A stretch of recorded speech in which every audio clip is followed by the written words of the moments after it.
The frontier town of Bitter Rock was a smudge of survival in the middle of Texas dust. It squatted at the edge of Comanchee territory, too stubborn to vanish, too proud to grow. Saloon doors creaked in the wind, and the sheriff's star had long gone dull.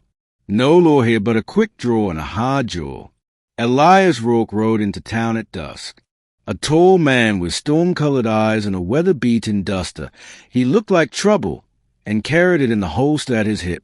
Folks said he used to ride with the notorious Black Ridge gang, until he vanished after betrayal that left 3 outlaws dead and 1 marshal missing. He wasn't looking for trouble, just a place to bury a secret and mend a heart that still bled under his ribs. But fate had other plans. Chapter 2, The Bride in Chains. They came at dawn, Comanche raiders, their war cries splitting the sky. It had been 5 years since the last attack. Folks had gotten careless. The dust hadn't yet settled when Sheriff Boone stumbled into the street, a broken arrow through his chest, and pointed north. They took a girl, chained her like a dog. Preacher's daughter, Clara Bell. Elias turned back from the livery where he'd just bought a new horse. He hadn't meant to care, hadn't meant to get involved. But then he heard her name. Clara Bell. His past crashed into the present like thunder on dry land. She was a girl who'd once stitched up his side after a bullet meant to kill him. She was 17 then, barefoot and full of fire. Her smile had made him feel clean for the first time in years. He'd left the next day, never saying goodbye. Now she was gone. Chapter 3, The Chase. He rode north alone. Through thorn brush and blood-colored mesas, he tracked them by broken sage and discarded scraps. A white scrap of wedding lace fluttered from a cactus thorn. His heart sank. They'd taken her from the chapel. It had been her wedding day. 3 days in, he found a burnt-out wagon, splattered with blood and scorched prayers. A ribbon caught on the handle of a half-melted lantern. And then, hoof prints. Deep, angry, too many to count. He caught up with them at dusk on the 4th day. From the top of a rise, Elias spotted the campfire through the junipers. Shadows moved, Comanche warriors, and at the center of it all, a woman wrapped in chains. Her white dress was torn, dirted, and clinging to her like defeat. But her eyes still burned. Chapter 4, Fire and Steel. Elias waited for the moon to dip low. Then he moved. One by one, he cut the outer sentries, silent as death.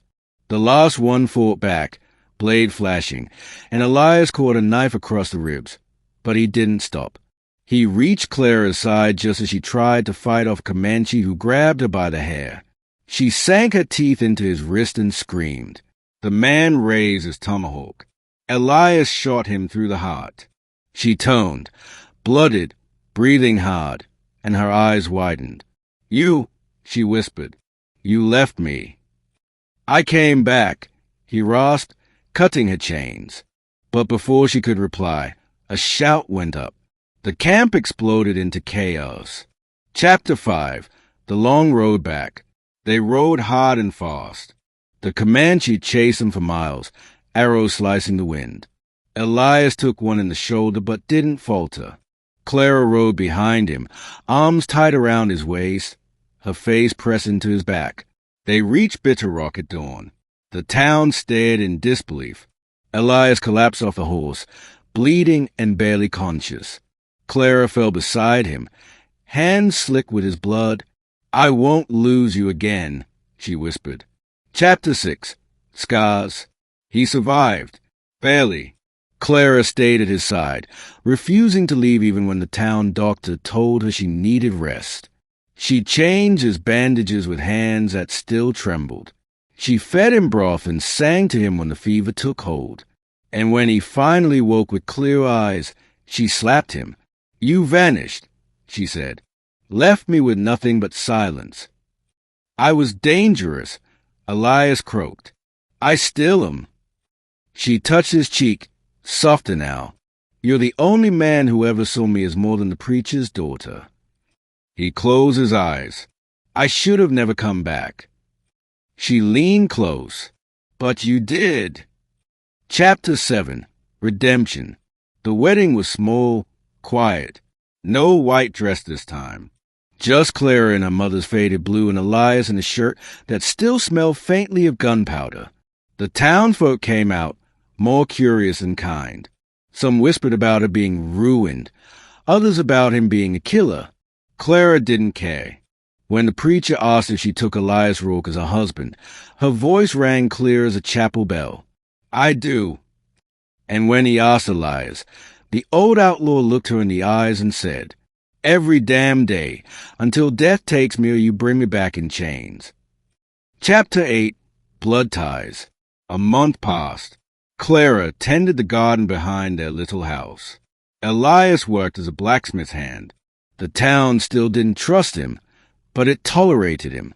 Then one night, a stranger rode into town.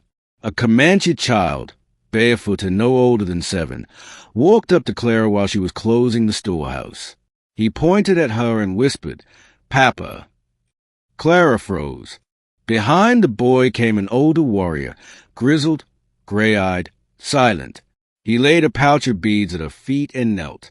Elias stepped out of the shadows, hand on his revolver. The warrior spoke in halting English. You saved my daughter.